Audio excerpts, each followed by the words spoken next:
Dan di kelas percobaan itu yang bagus tuh gini, reaksi dari orang tua saya nggak ada marah sedikit pun. Nah, dididik untuk menempati posisi manajerial dan saya promosi pertama kalinya itu di tahun 2015 sebagai manajer. Ini idealisme yang ini juga idealisme yang terasa ketika saya berorganisasi di kampus ya. Jadi memang saya punya semangat, bahkan ketika di kampus itu ketika berorganisasi saya harus punya dampak kebaikan bagi sekitar saya.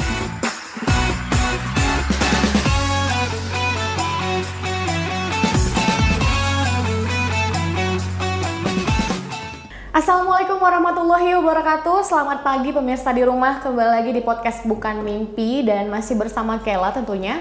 Dan di episode ke-75, ini luar biasa ya, udah banyak banget ternyata episode dari podcast Bukan Mimpi ini. Mudah-mudahan akan berlanjut sampai 76 dan sampai seterusnya, amin.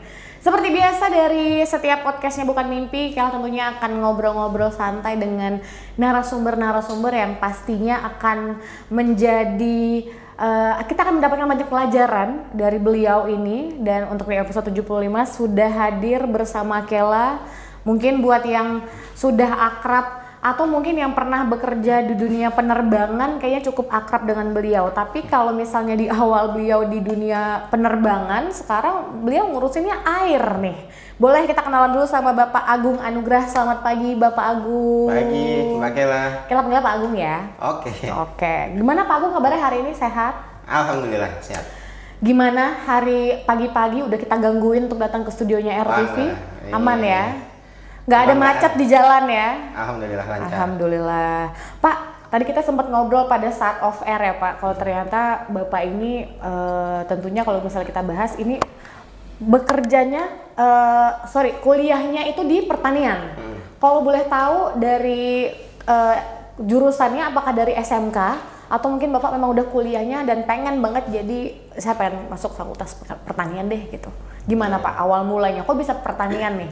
Kita nggak dari awal dulu ya, kita runut ya, karena kalau pemirsa di rumah nanti akan nonton sampai habis, ini menarik banget nih. Kalau tadi kita ngebahasnya kayak Pak Agung ini sudah menyentuh bertiga elemen dari tanah belum ya? Udah, tanah, pertanian, udara, dan nanti terakhir air. Tinggal kenapa api air?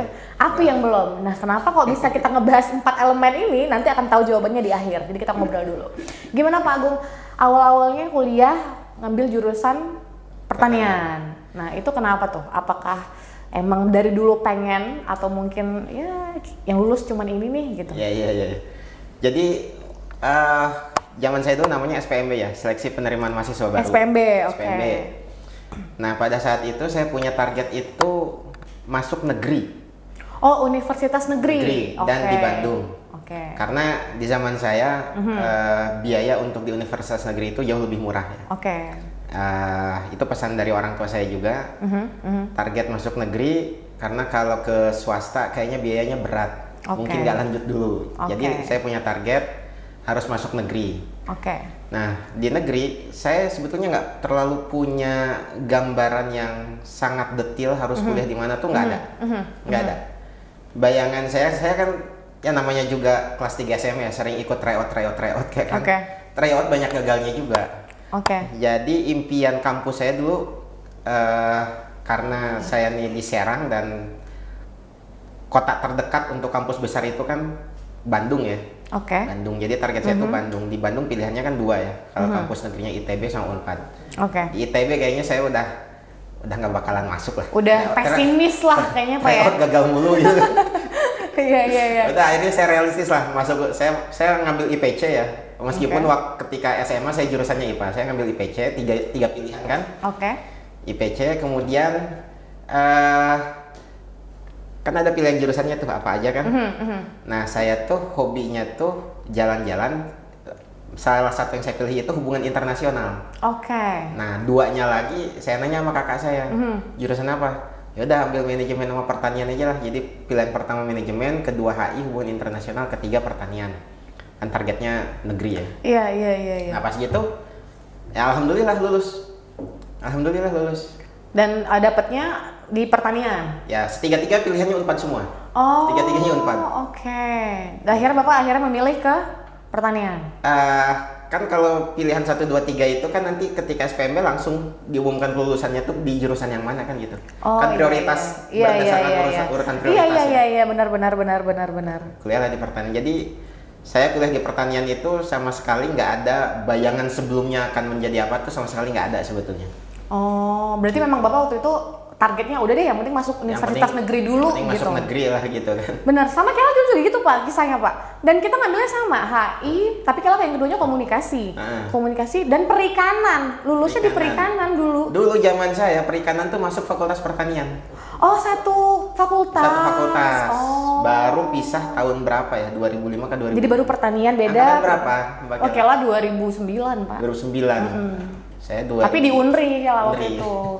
Jadi ada 3 opsi tuh. Memang yang pertama tuh komunikasi, terus HI, baru perikanan. Karena kan opsi ketiga tuh kan biasanya kita apa ya? Yaudah deh daripada nggak ada pilihan ini aja deh gitu kan. Ternyata lulusnya yang ketiga. Tapi kita nggak ngambil karena nggak ngerti perikanan Pak waktu itu. Akhirnya pindah kampus, ambil swasta juga akhirnya. Iya, karena kan pengennya komunikasi. Iya. Jadi Bapak akhirnya mendalami lah. Selama berapa tahun? Kurang lebih 4 tahun ya? Kayaknya 3 tahun setengah ya? 4 tahun. Saya kuliah tuh 4 tahun 8 bulan. 4 tahun 8 bulan ya? Berarti mau nggak mau kayak pertanian, oke, kita kerjakan lah, kita dalami lah gitu kali ya? Ya apapun pada saat itu. Karena pertimbangan saya kalau saya ngambil kuliah lagi, misalkan kan kita punya jatah SPMB 3 kali ya kan? Iya. Zaman saya namanya SPMB ya. Kalau 3 kali saya pikir nanti lulus, taruh yang kedua saya lulus, saya ngurang lagi dari semester 1, ngabisin umur juga ya udahlah. Akhirnya di sini ya. Dan saya lihat juga pada saat itu di dunia nyata banyak juga kok yang nggak sesuai jurusannya kan. Iya betul. Dan menurut saya setelah lulus mungkin sebagian besar itu nggak sesuai jurusan. Yang nggak boleh yang profesinya nggak boleh dimasuki oleh jurusan lain itu kan cuma dokter aja. Betul, dokter. Nggak boleh dari pertanian jadi dokter. Iya benar, makanya agak jauh gitu ya gap jurusannya jauh banget. Tapi kalau dari dokter kan boleh bertani kan. Jadi betul. Yang penting kuliah S1 aja gitu ya. S1 di situ kan prinsip kuliah itu kan memperluas cakrawala berpikir juga kan, membangun pola pikir kan, lebih ke situnya sebetulnya kan. Betul. Kalau ilmu textbooknya kan sekarang udah ada Chat GPT, Google. Iya, terus juga kayaknya learning by doing kayak lebih masuk ke otak kita ya Pak. Maksudnya betul. Daripada kita dikasih modul segala macam tuh kayaknya betul. Learning by doing tuh lebih masuk. Nah, tapi menarik banget Ibu Pemirsa, dan beliau ini mungkin buat yang udah tahu juga, Pak Agung ini sekarang itu menjabat sebagai Direktur PDAM Tirtasiak. Tapi sebelum jadi PDAM Tirtasiak juga beliau pernah menjabat sebagai General Manager ya Pak di PT Garuda Indonesia untuk branch Pekanbaru. Itu gimana tuh Pak? Boleh ceritain dikit nggak sih dari kuliah pertanian, akhirnya apakah ada kerja dulu sebelum akhirnya gabung di Garuda Indonesia? Jadi begitu lulus dari pertanian, saya langsung murtad dari pertanian. Oke, berarti memang langsung kita udah selesai nih urusannya pertanian gitu ya? Kerjaan pertama saya kerja di arsitektur. Oh, jadi gambar-gambar pakai AutoCAD gitu kan, gambar denah, tampak depan, tampak atas, tampak samping, potongan AA, potongan BB, ngitung RAB, kemudian PO di lapangan itu project officer di lapangan, pengawasan pekerjaan di lapangan. Nah itu pekerjaan saya pertama. Setelah itu ikut proyek dosen penelitian research di beberapa kota ya, Tasikmalaya, kemudian di Bandung, Garut, ya beberapa kota lah. Cukup nggak terlalu lama sih kalau di dosen ini, nggak terlalu lama. Ya sifatnya kerjaan ini bukan kerjaan yang mapan atau settle gitu ya, tapi ya daripada masih minta sama orang tua daripada nganggur ya, gitu jadi kan, beban keluarga gitu ya, jadi sampah masyarakat. Pak, tapi by the way Pak, kalau penasaran banget sebenarnya Bapak tuh dari kecil tuh pengennya jadi apa sih Pak? Atau mungkin kan kita kan ada nih misalnya passion saya memang saya desain grafis anaknya gitu. Bapak tuh sebenarnya apa sih yang dari kecil banget tuh sebenarnya? Dari kecil tuh nyaris nggak ada cita-cita ya, jadi. Atau kepengen atau ininya deh, saya hobi apa nih gitu, ada nggak? Jadi yang spesifik gitu? Memang nyaris nggak ada. Jadi gini,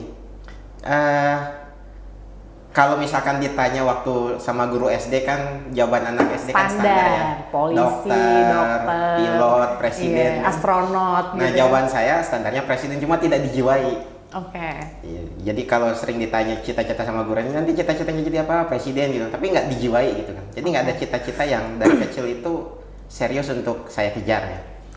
Bahkan ketika SMA, Saya SD di Bandung ya, SMP saya orang tua pensiun pindah ke Serang, SMA saya di Serang, kelas 1 itu saya hampir nggak naik kelas. Kelas 1 SD? Kelas 2 SMA. SMA? Hampir Wow. nggak. Kelas 1 SMA, saya hampir nggak naik kelas, ya nilainya jeblok, kemudian saya juga pada saat itu, ya kalau secara pergaulan sih sebetulnya bagus ya, nggak neko-neko gitu kan. Nah, karena memang jarang belajar aja pada saat itu. Kelas 1 hampir nggak naik. Jadi pada saat bagi rapot, bapak saya tuh keluar ke saya kan. Orang tua kan dikumpulin kan. Bapak saya keluar. Kok saya dipanggil di rumah kan Cep Agung ya. Kok Cep belum dipanggil-panggil sih? Mungkin rankingnya bagus Pak, makanya terakhir. Bener terakhir. Tinggal bapak saya sama wali kelas berdua di dalam kelas kan. Ternyata saya tidak naik kelas. Tidak naik kelas. Cuma wali kelasnya bilang, ini sebetulnya jatuhnya di pelajaran aja nih Pak. Anaknya sih bagus saya lihat katanya. Ini pembicaraan antara wali kelas sama orang tua saya. Ini info dari bapak saya juga. Jadi kami belum bisa putuskan bisa naik kelas atau enggak. Jadi kami selama liburan ini Agung kami kasih tugas. Kemudian kalau lulus tugasnya naik kelas percobaan. Jadi saya naik ke kelas 2 SMA itu naik kelas percobaan. Jadi bisa turun kelas nih ceritanya nih kalau misalnya. Oh iya. Bisa turun kelas ya. Jadi kalau misalnya saya tidak qualified turun kelas gitu. Turun kelas. Saya naik kelas 2 itu naik kelas percobaan. Dan di kelas percobaan itu yang bagus tuh gini. Reaksi dari orang tua saya nggak ada marah sedikit pun. Malah membesarkan hati saya pada saat itu ya. Dari guru wali kelas pun nggak ada marah juga ke kita. Jadi bahkan membuat kita tuh jadi pertama merasa bersalah iya, kemudian ingin membuktikan juga ya. Nah dulu kan sistemnya belum semester ya, masih catur wulan. Ada 3 tuh kalau nggak salah tuh. Kela ngalamin juga tuh Pak masih. Di catur wulan 1 itu. Karena kan pertaruhannya di situ. Saya juga nggak mau lah turun kelas lagi kan tensi gitu. Ada gitu. Kenapa gue perasaan kemarin kelas 2 gue kok udah kelas 1 lagi nih? Kok turun lagi sih? Orang naik ini malah turun. Orang naik malah turun. Akhirnya saya coba belajar. Jadi kalau saya evaluasi pada saat itu evaluasi diri sendiri. Oh ya, malam hari itu, jadi setelah bagi rapot, malam hari itu saya di rumah tuh menjelang tidur tuh sempat nangis juga. Sendiri ya, merasa bersalah gitu kan, apalagi dengan respon orang tua yang baik seperti itu ya. Bahkan ya diajak makan lah, diajak jalan gitu kan, disemangatin kita tuh kan. Bapak pernah mikir nih kayak orang tuanya udah nyerah deh kayaknya? Enggak ya? Waktu itu memang parentingnya begitu kali ya? Iya Pak ya? Parentingnya memang caranya begitu gitu. Kedua orang tua saya tuh kan guru ya, jadi sangat concern di pendidikan anak-anaknya ya. Saya anak kelima dari 5 bersaudara. Anak 1 sampai 4 itu dari SD, SMP, SMA itu favorit semua dan ranking 1. Juara gitu ya. Terus. Tiba-tiba anak terakhir terancam tinggal kelas, naik kelas juga percobaan nih gitu ya. Dan dari SD yang keempat kakak saya itu nggak pernah satu kali pun di luar ranking 1 terus. Berarti 1 semua rata tuh. Seempat-empatnya sampai kelas 6 SD masuk SMP favorit. Saya tiba-tiba terancam masuk 10 besar aja udah untung waktu SD itu. Iya juga ya.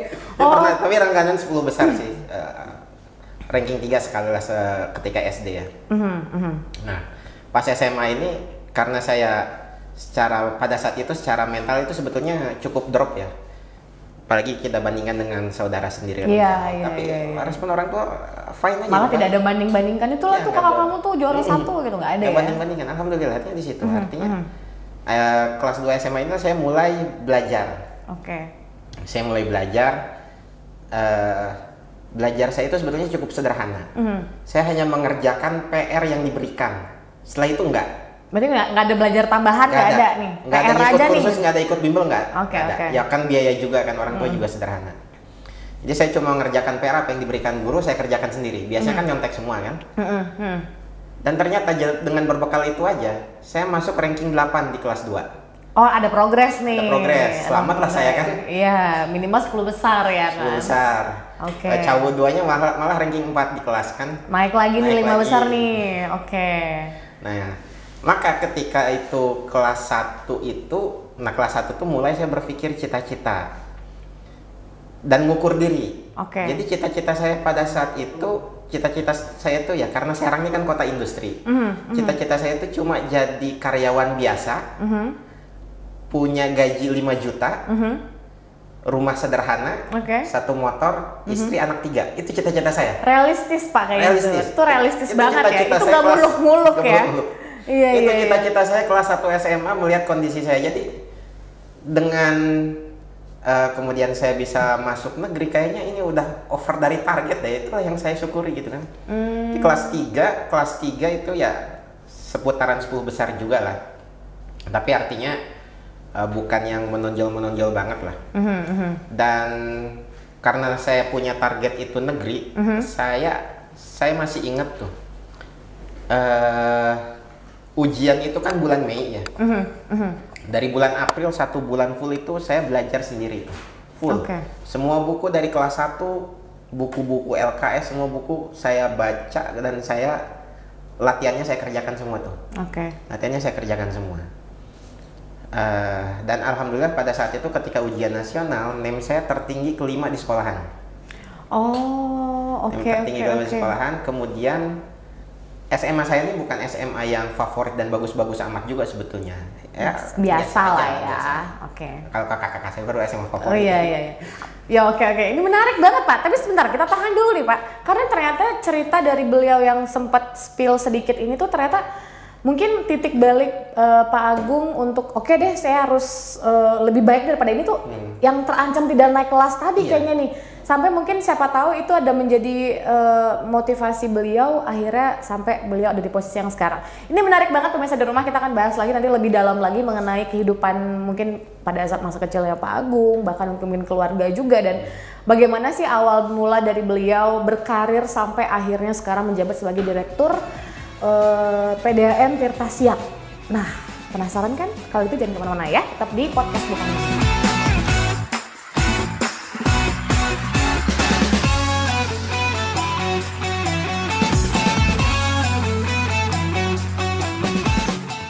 Oke pemirsa di rumah, kita kembali lagi di podcast Bukan Mimpi, masih bersama Pak Agung Anugrah, Direktur Utama PDAM Tirta Siap. Nah, soal PDAM Tirta Siapnya tersimpan nanti di segmen terakhir. Di segmen 2 Kelang masih penasaran dan masih pengen tahu dulu bagaimana sih sebenarnya karir beliau awal mula sampai dengan awalnya pendidikannya dulu. Tadi kan sempat kita ngobrol-ngobrol mengenai Bapak sempat ada di posisi bahwa wah kelas 1 itu saya sempat tidak naik kelas. Bahkan Bapak bukan pernah punya cita-cita ya, tapi punya impian yang sangat realistis kalau menurut Kela. Pengen di kelas 1 SMA itu pengen nanti kerja di karyawan, gajinya cukup 5 juta, punya rumah sederhana, istri 1, anak 3. Itu hal yang mungkin justru itu yang bikin Bapak menarik Pak, karena kelas 1 SMA kayaknya Kela nggak pernah mikir ke situ. Waktu itu pernah mikir gimana caranya bisa bolos sekolah tapi nilai bagus. Nah itu dulu tuh, zaman dulu. Nah lanjut lagi Pak, tadi kan Bapak sempat bilang bahwa akhirnya Bapak kepikiran ataupun sempet lah, saya kayaknya passion atau mungkin jiwa saya di sini nih gitu. Itu di kapan Pak kalau boleh tahu? Momen itu ada atau mungkin nggak pernah ada tuh.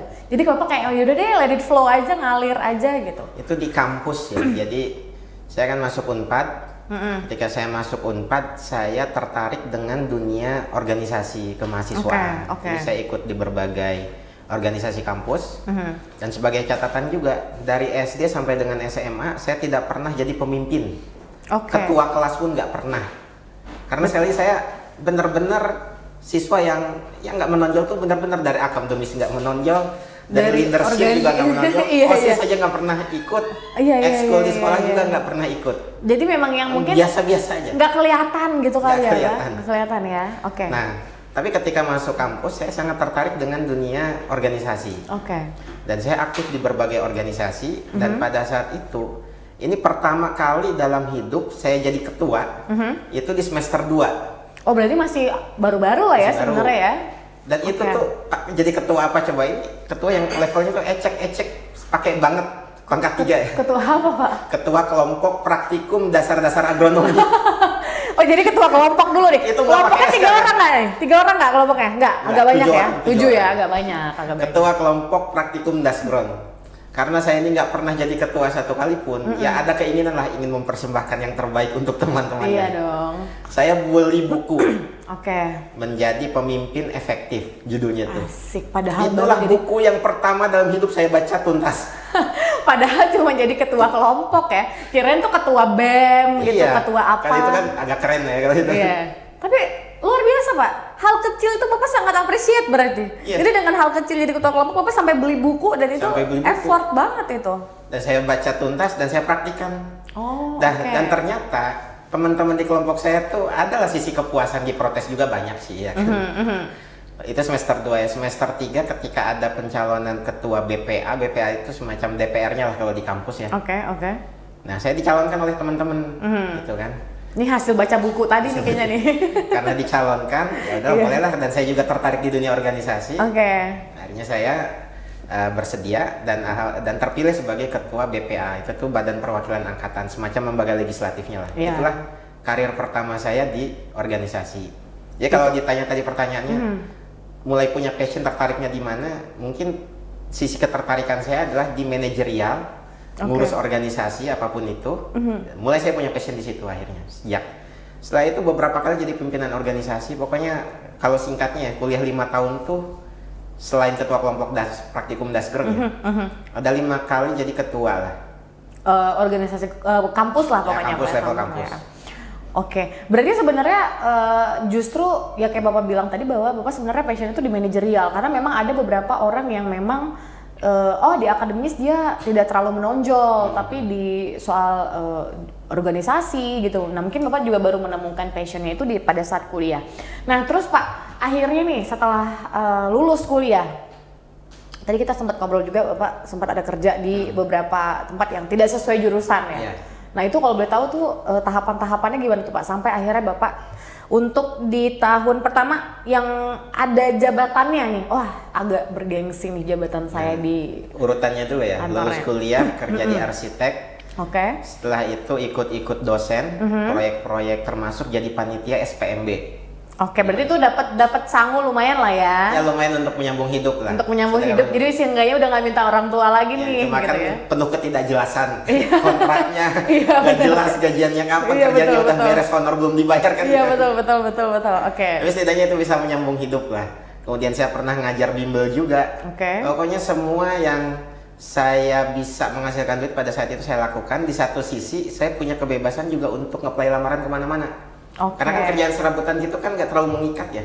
Jadi tinggal izin aja dengan mudah. Freelance lah ya Pak ya. Jadi bebas lah kita mau nyebar lamaran kemana juga waktu itu. Semua tempat saya masukin, even itu enggak di situ misalkan dibutuhkan jurusan S1 teknik misalkan. Ya bodo amat, orang di email gratis ini kan saya masukin aja, terserah dipanggil atau enggak, gratis ini kan saya masukin. Saya mau jurusan pertanian juga terserah aja gitu. Iya juga ya. Dan saya banyak juga dipanggil ya. Untuk interview, dan saya banyak gagal juga sebetulnya di sisi di tes ya, hampir perusahaan-perusahaan brand nasional tuh semuanya pernah saya masukin. Saya dipanggil dan saya gagal, artinya nggak lanjut.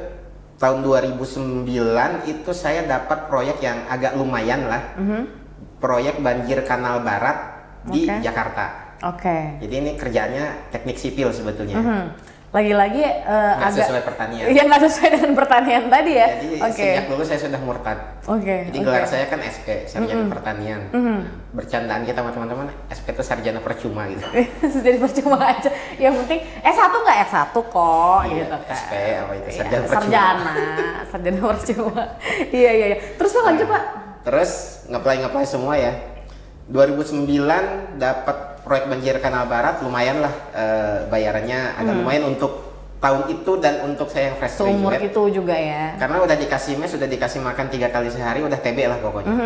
Udah gitu tuh. Transport juga bahkan dikasih.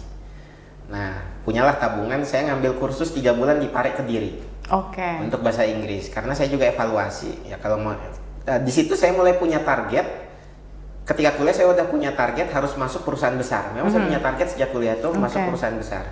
Sehingga saya pelajari kan di Kompas hari Sabtu pada saat itu kan masuk perusahaan besar tuh, IPK minimal 3. Saya kejar tuh IPK 3 tuh.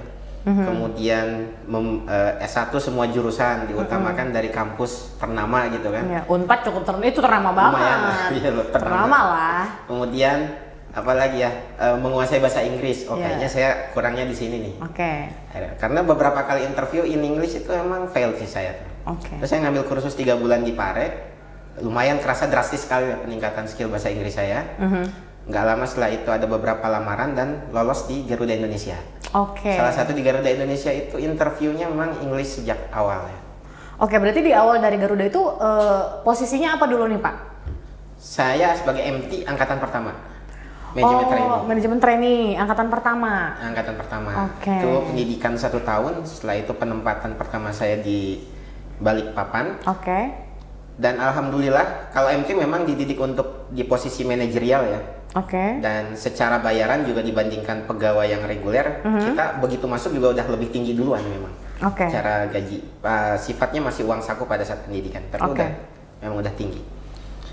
Nah, dididik untuk menempati posisi manajerial dan saya promosi pertama kalinya itu di tahun 2015 sebagai manajer. 2015. Oh iya, berarti dari 2013 pertama 2013. Berarti masih promosi nih. Ya, saya masuk Garuda 2010, pendidikan 1 tahun, 2011 diangkat jadi pegawai tetap, 2013 kemudian jadi manajer. Itu juga cukup akselerasi. Harusnya kan staff, team leader, supervisor, manager ya. Ini langsung akselerasi jadi manajer. Setelah itu 2015 general manager pertamanya di Timika. Dan awal mulanya di Timika justru. Di 2015, Oktober 2015 sampai April 2017. Berarti Bapak di Papua kurang lebih 2 tahun. Pernah juga sales manager di Jayapura. Juga. Jadi total 3 tahun di Papua. 3 tahun. Nih sales manager 2014 ke 15-nya di sales and marketing manager branch office Jayapura ya Pak? Itu pengalaman yang luar biasa Pak, karena dari timur tuh biasanya kan kita suka masalah terkendala pasti masalah jarak nih. Terus habis itu dari habit, mungkin kalau kita yang lagi di Sumatera, Jawa gitu kan, apa tuh Pak pengalaman serunya Pak selama di Jayapura? Semuanya seru saya rasa. 3 tahun, 4 tahun, 3 tahun ya Pak? 3 tahun tuh lumayan lama Pak. Jadi pertama masuk kan kita pendidikan militer dulu ya 1 bulan, penempatan Jakarta pelatihan, OJT di Surabaya, OJT Balikpapan. Nah, promosi pertamanya di Tarakan sales manager. Kemudian itu sales manager BO kelas C ya. Kemudian promosi lagi ke sales manager di Jayapura itu BO kelas A, branch office kelas A. Kemudian promosi ke Timika itu branch office kelas B, jadi GM ya. Tahun 2015. Itu usia saya 30 tahun. Dan pada saat itu saya menjadi GM termuda di Garuda Indonesia. Wah iya 30 tahun Pak? 30 tahun jadi GM. Minder Kela jadinya nih. Kalau gitu 30 tahun Kela masih jadi gini-gini aja deh perasaan. Nah artinya saya kadang-kadang ngebandingkan dengan kondisi saya yang SMA yang cita-citanya seperti itu, ya saya merasa sangat bersyukur dengan kehidupan yang saya alami sekarang gitu ya. Iya, dan mungkin juga selama di jauh kan ibaratnya dari segi jarak juga sih jauh dari keluarga gitu ya Pak. Dan juga Bapak pastinya ada banyak banget nih pelajaran yang bisa Bapak ambil selama 3 tahun, yang mana dari awalnya jadi sales manager, marketing manager, terus habis itu GM-nya di Timika, dan akhirnya 2017 itu April sampai 2021 di Pekanbaru. Itu balik lagi Pak, gimana tuh ceritanya bisa balik lagi? Enggak balik lagi, saya kan memang dari Serang. Iya dari Serang, maksudnya itu iya juga ya, kenapa sih balik lagi ya? Juga kota perantauan ya.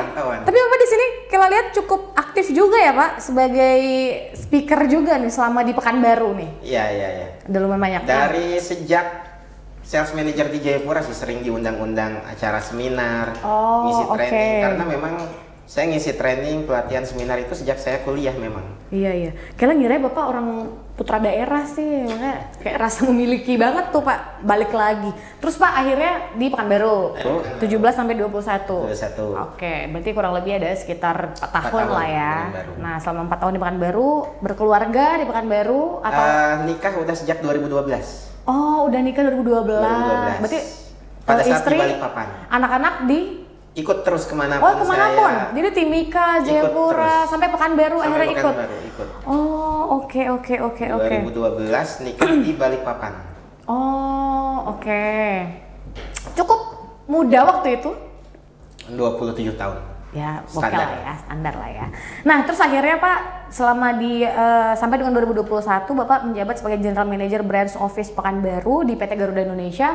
Terus jenjangnya menuju sekarang nih sebagai direktur dari PDAM Tirta Siak. Itu flow-nya gimana Pak? Alurnya gimana tuh? 2002 sebetulnya gini. Ini bermula dari keinginan saya ketika kuliah dan menjelang lulus itu memang saya pengen punya pekerjaan yang pindah-pindah kota, termasuk juga pindah-pindah perusahaan. Oke. Jadi bagi saya ya sangat disayangkan sekali hidup yang cuma satu kali dihabiskan hanya di satu tempat. Betul, kayak bosen gitu kali ya Pak ya? Saya mau pengennya pindah-pindah gitu kan. Nah, jadi 2019 itu sebetulnya saya mulai berpikir, udah lama juga nih gue di sini ya. Di Garuda nih udah lama banget nih gitu ya. Suasananya emang nyaman banget sebetulnya di Garuda tuh. Iya. Bagus, pergaulan bagus, fasilitas oke juga, nyaman. Hanya lebih ke panggilan jiwa aja sih. Emang challenging aja anaknya gitu kali Pak ya? Ya nyari tantangan juga, kasih kayak belagu banget gitu kalau nyari tantangan. Maksudnya emang kayak, ya udahlah saya bosan juga di sini lama-lama gitu, mungkin pengen suasana baru. Cari suasana baru. Nah pada tahun 2021 itu, jadi 2019 itu sebetulnya saya udah di call mau ditarik ke Jakarta, tapi nggak jadi. Sampai masuk COVID. Ketika COVID memang seluruh Indonesia di freeze untuk rotasi, makanya saya cukup lama di Pekanbaru tuh karena ada unsur freeze rotasi. Dan 2019 juga saya dapat beasiswa dari Garuda untuk S2 di UNRI, jadi saya alumni UNRI juga. Oh iya, berarti sempat kuliah juga di sini. Dan saya lulus tahun 2020. Sempat jadi speakernya ada di beberapa kampus juga ya Pak. Kalau itu dari Sekolah Tinggi Pariwisata dan lain-lain, STI Pelita Indonesia juga pernah. Luar biasa. Nah akhirnya nih dari PT Garuda Indonesia PDM itu saya fit and proper test. Jadi masukkan berkas lamaran, seleksi seperti biasa, hingga akhirnya terpilih, baru saya resign. Tapi ada yang menarik, ketika itu tuh berkas lamarannya kan dikirimkan secara online, tapi tetap harus bawa yang hard copy-nya, yang aslinya dibawa ke panitia dan diverifikasi saat itu juga tanda tangan. Pada saat itu dia lihat tanggal lahir kan, karena ada syaratnya usia minimal 35 tahun ya jadi direktur BUMD. Memang ada syaratnya dari dari PP peraturan pemerintah ya, dari pusat. Nah ini dicek, bapak udah masuk 35 tahun belum? Dihitung, oh ya bener, pas bapak umur 35. Terus syarat yang keduanya minimal memimpin perusahaan 5 tahun. Itu pas ya juga, saya jadi JM udah 5 tahun di tahun itu kan. Iya. Oh ini pas juga nih. Dari totalan Timika Jayapura tadi ya Pak ya? Dari totalan Timika Jayapura sampai Pekanbaru. Sampai Pekanbaru udah pas lah 5 tahun GM-nya ya kan, pimpinannya yang dianggap GM-nya ya. Udah pas juga nih 5 tahun nih. Nah, akhirnya lolos verifikasi, ikut tes, dan alhamdulillah lulus. Itu berarti di tahun 2021 sampai akhirnya 2025 masih menjabat sebagai Direktur Utama PDAM Tirta Siak.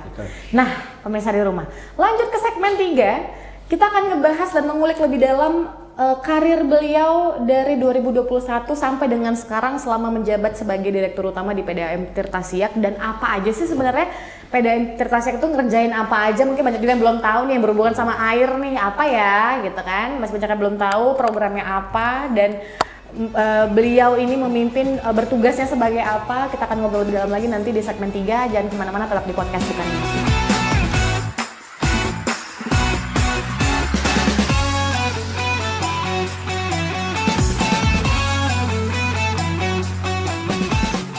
Oke pemirsa di rumah, kita kembali lagi di podcast Bukan Mimpi, dan kita sudah masuk di segmen 3 yang mana kita bakal ngebahas dan mengulik lebih dalam tentang pekerjaan beliau selama menjabat sebagai Direktur Utama PDAM Tirta Siak. Nah Pak, boleh ceritain sedikit nggak sih Pak tentang PDAM Tirta Siak itu sebenarnya ini perusahaan yang bekerja di bidang apa? Kita tahu sih tentang air. Kalau tadi Bapak sudah ngomongin soal pertanian, kuliah di pertanian, sudah berhubungan dengan tanah, ini ada elemen air di sini. Mungkin lebih detailnya, bahasa singkatnya PDAM Tirta Siak ini ngapain aja gitu? PDAM itu kan operator air minum ya. Jadi air untuk segala kebutuhan itu. Kenapa istilahnya itu di semua Indonesia? Kan BUMD air minum itu namanya PDAM, perusahaan daerah air minum. Itu di semua Indonesia. Kenapa pakai label air minum? Padahal itu air yang bocor dari keran untuk mandi, untuk kebutuhan cuci, untuk masak, dan untuk segala rupa. Bahkan bisa diminum, ya kan? Karena dari peraturan Menteri Kesehatan sebetulnya menstandarkan air untuk semua kebutuhan kehidupan kita itu standarnya harus di standar air minum. Karena kalau menggunakan standar air minum, mandi kita jadi mandi yang sehat, masak kita jadi masak yang sehat. Betul. Jadi minimal bisa diminum dulu, artinya ini udah steril, sehat nih. Gitu udah sehat. Sekarang kualitas kita sudah bisa diminum. Tapi kita ini ingat bukan AMDK, bukan perusahaan air minum dalam kemasan, bukan. Kita ini perusahaan operator air minum SPAM, sistem penyediaan air minum melalui perpipaan. Airnya untuk semua keperluan termasuk bisa diminum. Karena standarnya harus seperti itu. Standar untuk semua kebutuhan hidup kita itu seharusnya standarnya standar air minum. Nah, mungkin pada saat Bapak 2021 akhirnya diangkat menjadi Direktur Utama dari PDAM Tirta Siang ini nih Pak, ada tantangan tersendiri nggak sih Pak? Karena kan otomatis ini juga pastinya berbeda ya dengan jurusan pendidikan, bahkan selama di Garuda juga ini jauh berbeda banget nih gitu. Ada tantangan sendiri nggak sih Pak selama menjabat ini? Ya cukup banyak ya dinamikanya, dan dengan adanya tantangan berarti kan ada tambahan ilmu baru yang saya rasakan juga luar biasa. Saya harus ngulik lagi nih tentang PDAM nih gitu kali ya. Tentang PDAM-nya, perusahaan daerahnya, kita berhubungan langsung dengan pemerintah. Di Garuda saya middle management, di sini saya top management. Di Garuda BUMN, di sini BUMD gitu kan. Itu memang suatu hal perubahan yang sangat luar biasa buat saya. Saya sangat bersyukur menjalani ini dan memiliki experience seperti ini.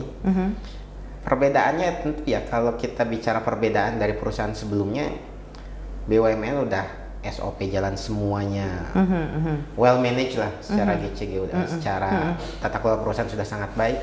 Saya masuk ke perusahaan yang bahkan laporan keuangan bulanannya pun pada saat itu nggak ada gitu, nggak dibuat. Gitu. Nggak ada SOP perusahaan. Kemudian absensi fingerprint untuk karyawan tuh nggak ada juga. Pola rekrutmen di internal karyawan nggak ada, jadi karyawan masuk tuh masuk aja gitu, yang penting diterima keluar SK ya. Nggak ada pola rekrutmen. Nah itulah semua yang kita kerjakan selama ini. Tentu saya juga dibantu oleh tim-tim di internal PDAM yang sangat support ya. Jadi kita tata lah kelolain perusahaan ini secara well managed, secara profesional. Kita perbaiki dari mulai arus keuangannya, cash in, cash out, kita perbaiki alurnya. Kita bikin SOP perusahaan, ada workflow manajemennya, kita tata semua itu. Kemudian SDM-nya juga kita training kompetensi, kita buat kompeten. Kemudian kita ada assessment di internal. Jadi yang menjabat di posisi tertentu itu ada syarat dan kualifikasinya melalui proses assessment juga dan sebagainya. Nah itulah yang kita lakukan sekarang. Nah outputnya adalah tentu kualitas layanan kepada pelanggan, baik dari sisi kualitas produknya, air minum, juga dari sisi kualitas layanannya.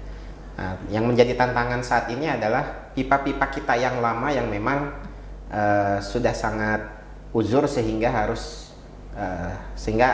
yang masyarakat Pekanbaru lihat saat ini sedang pergantian pipa, itu juga adalah upaya untuk meningkatkan kualitas layanan. Karena komplain tertinggi dari pelanggan itu adalah airnya yang sering mati, dan kita cek memang hampir 100% di pipa lama. Makanya perlu memang adanya pergantian. Betul. Berarti mungkin Bapak dari awal bergabung di PDAM Tirta Siang ini berarti Bapak memang ngebangun sistem nih ceritanya nih, ngebangun sistem, habis itu juga dan alhamdulillah sudah menjabat dari 2021 sampai sekarang, dan sudah ada perubahan yang mungkin juga dialami oleh masyarakat ya Pak ya? Yang paling signifikan tuh apa sih Pak sebenarnya kalau sekarang?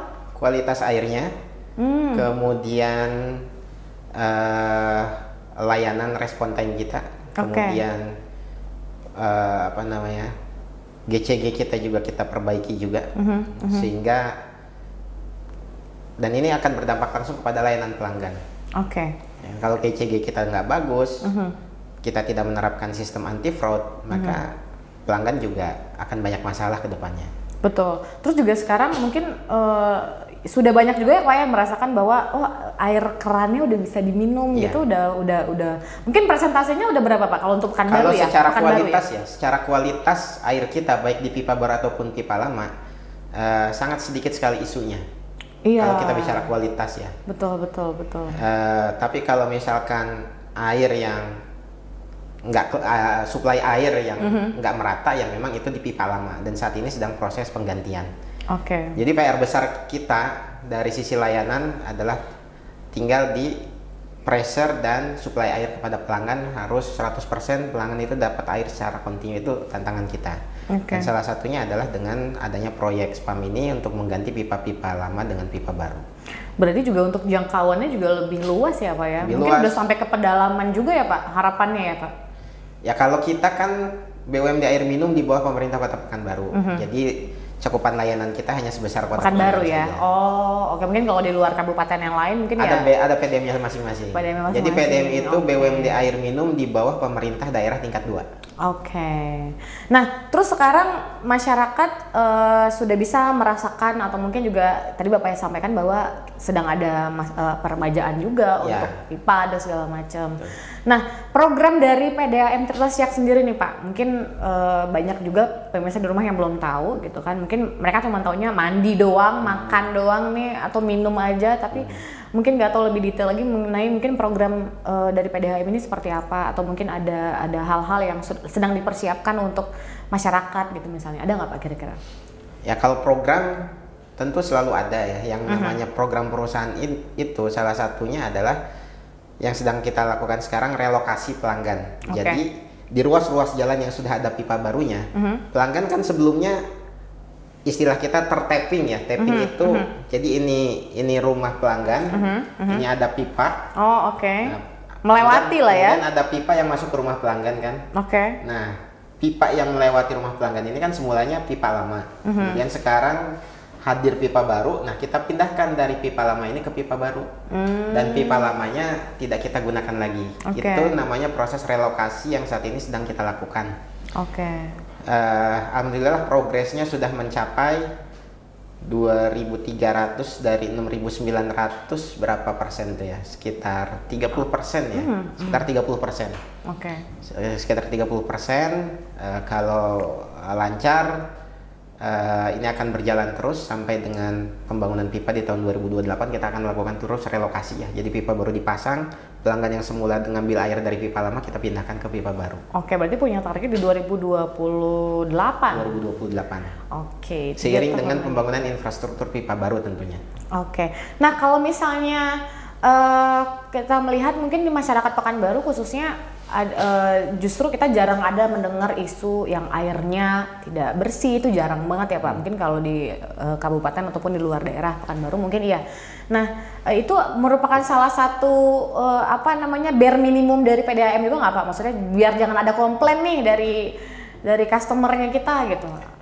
Komplain atau itu bare minimumnya apa gitu Pak? Yang jadi batas minimum untuk orang biar masyarakat tuh puas gitu loh. Yang namanya komplain itu di perusahaan secanggih apapun itu pasti akan ada. Bahkan di perusahaan-perusahaan level Singapura atau Amerika ya, itu sudah well managed, profesional dan internasional gitu ya. Jadi yang namanya komplain itu pasti ada. Yang penting menjadi tugas perusahaan adalah bagaimana menghandle komplain tersebut dengan waktu yang sesingkat-singkatnya. Betul. Segera di follow up gitu ya. Jadi kita punya program di internal kita itu ODS, One Day Solve. Jadi setiap komplain yang masuk, 1 hari batasannya terselesaikan. Dan setelah kita evaluasi, ada juga yang memang permasalahannya berat, terutama yang tidak ada air karena jaringan pipa lama, yang memang tidak bisa terselesaikan dalam 1 hari. Tapi sebagai gambaran, dari sekitar 5.000-an komplain di tahun 2024 kemarin, yang terselesaikan dalam 1 hari, di komplain hari ini besok selesai, itu angkanya sudah mencapai 79%. Wow, itu lebih dari setengahnya, jauh loh. Sedikit lagi udah 100% itu. Nah itu yang jadi PR kita. Kita tingkatkan terus ODS kita, One Day Solve kita di internal. Ya memang dengan segala keterbatasan dan infrastruktur yang ada, masih banyak komplain yang tidak terselesaikan dalam waktu 1 hari. Dan itu menjadi catatan dan perbaikan kita terus-menerus ke depannya. Nah berarti kalau dari PDAM Tirta Siak sendiri juga pastinya sudah inginnya ke seluruh Kota Pekanbaru ini sudah ini apa ya, maksudnya sudah merata ya? Saat ini yang sudah ada jaringan perpipaannya ada di 6 kecamatan plus 4 di daerah Panam ini sama Rumbai 2, jadi sudah ada di 12 kecamatan gitu. Yang udah jaringan pipanya. Berarti harapannya bisa kan ini dibangun terus, Nanti kalau dari proyek yang ada ini, progres pengerjaan infrastrukturnya sampai dengan tahun 2030 itu bisa terselesaikan full sepenuhnya di 10 kecamatan itu tadi. Oke. Berarti 2030 ya Pak ya targetnya, mudah-mudahan ya. Nah, terus kalau boleh tahu juga Pak, mungkin kalau selama Bapak menjadi direktur utama dari PDAM Tirta Siang ini kan tentunya kayak tadi kita ngebahasnya pasti ada lah tantangan-tantangan barunya seperti apa gitu. Terus kira-kira nih Pak, kalau misalnya Bapak dikasih kesempatan untuk bisa beralih lagi nih, mungkin waktunya udah selesai, mungkin ada di level kayak wah saya pengen mencoba hal yang baru lagi nih. Itu ada keinginan lagi nggak Pak sekarang Pak? Ada, tentu ada. Tetap ada keinginan ya? Ya, bagi saya itu tadi di atas dasar semua itu ya, saya memang punya prinsip juga. Ini idealisme yang ini juga idealisme yang terasa ketika saya berorganisasi di kampus ya. Jadi memang saya punya semangat. Bahkan ketika di kampus itu, ketika berorganisasi, saya harus punya dampak kebaikan bagi sekitar saya. Ketika saya bekerja di Garuda, saya harus punya dampak nih, keberadaan saya ini kalau perusahaan berarti bicara profit, bicara tata kelola yang baik. Dan ternyata ketika kita berbicara dampak ya, jadi orientasinya tuh bukan karir itu atau jabatan itu bukan tujuan kita, tapi yang tertanam di hati saya itu dampaknya apa sih, dampak kebaikan saya apa. Dan ternyata alhamdulillah itu secara langsung ataupun tidak langsung akan berdampak juga ternyata kepada karir yang saya alami seperti itu. Jadi tentu ada harapan, tantangan yang baru, dan saya memiliki dampak juga di situ. Kan tadi kita ngebahas ya kan Pak, ini elemen tanahnya udah, elemen udaranya udah, airnya juga udah, tinggal api. Berarti ada join nanti oil and gas setelah ini.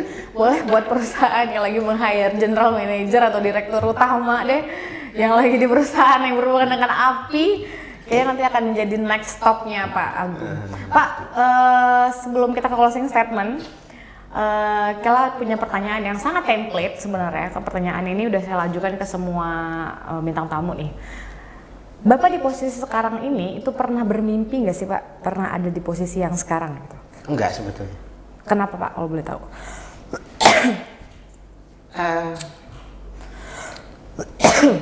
Susah jawabnya, memang nggak bermimpi aja gitu ya. Jadi memang kayak ya udah deh mengalir aja gitu ya. Saya lebih kepada ininya sih, new experience-nya itu. Jadi new experience dan dampak kebaikannya itu yang bikin saya semangat bekerja. Ketika ada karya yang berhasil punya dampak baik di internal perusahaan, itu sebuah kepuasan tersendiri gitu, yang tidak bisa dinilai dengan material. Berarti memang Bapak kayaknya wah, saya nggak pernah ada mimpi nih pengen ada di posisi yang sekarang gitu ya? Ya, emang nggak ada.